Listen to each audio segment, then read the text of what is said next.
Práctica 11, pregunta 4.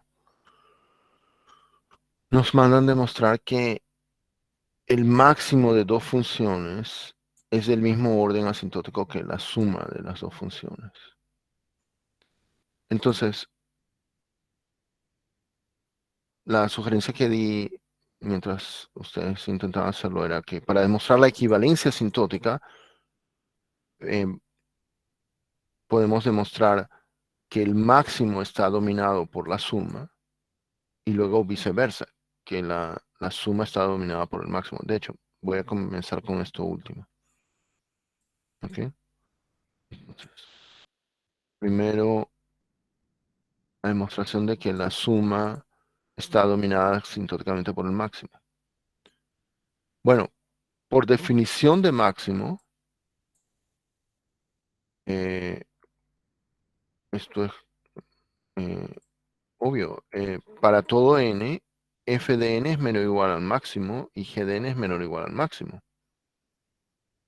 Porque el máximo es el más grande de los dos. Entonces, si el más grande es f de n, entonces esto es igual. Y si g de n es el más grande, entonces esto es menor. Y lo mismo aquí. Entonces, podemos sumar estas dos desigualdades y obtenemos que la suma es menor o igual a 2 veces el máximo. Y ya está. Ese 2 es la constante. ¿Dónde está la definición de...? Ajá, es esta constante. ¿Ok? Y bueno, y no estoy poniendo valores absolutos porque creo que en este problema nos dijeron que el rango de ambos eran números positivos. Bueno, no negativos.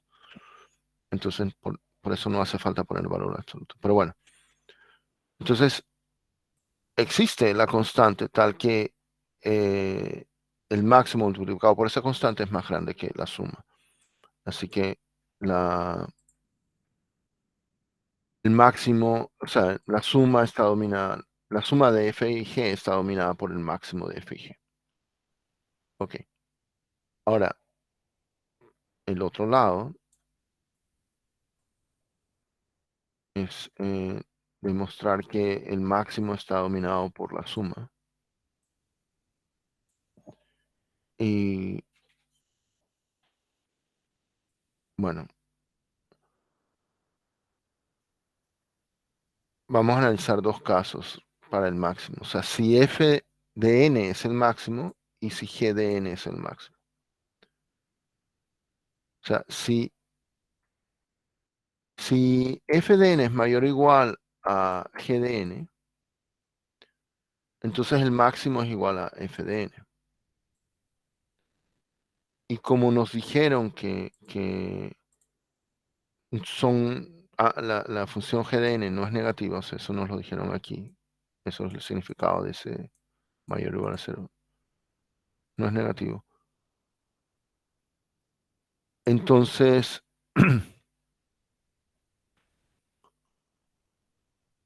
eh, ¿se dan cuenta? El máximo es igual a f y a f le sumo algo que no es negativo.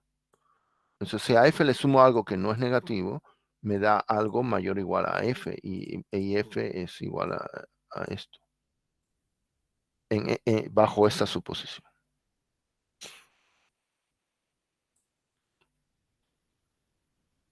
Entonces, en ese caso, el máximo es menor o igual a la suma. Pero es totalmente análogo, es simétrico hacer el argumento en el otro caso. Si g de n es mayor a f de n, entonces el máximo, bueno, y he puesto mayor estricto porque eso es exactamente el negado de esto, ¿no? Para analizar dos casos que no se solapen. Entonces,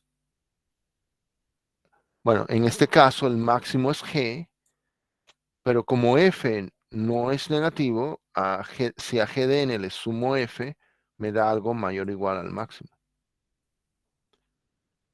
Y bueno, o esto es verdad o esto es verdad. Uno de los dos tiene que ser cierto porque uno es el negado del otro. Entonces, pero independientemente, o sea, tanto para este caso como para este caso, llegamos a la misma conclusión. Eso lo que quiere decir es que para todo n,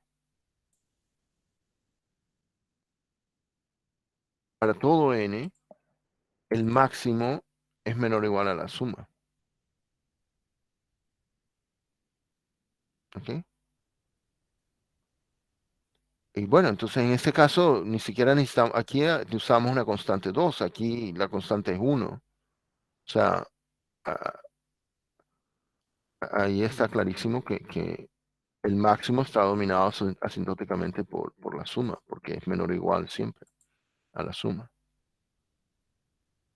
Y bueno, si si la suma de f y g está dominada por el máximo de f y g y viceversa, el máximo de f y g está dominado por la suma, concluimos que los dos son del mismo orden asintótico. Y eso concluye la prueba. Eso fue lo que nos pidieron demostrar.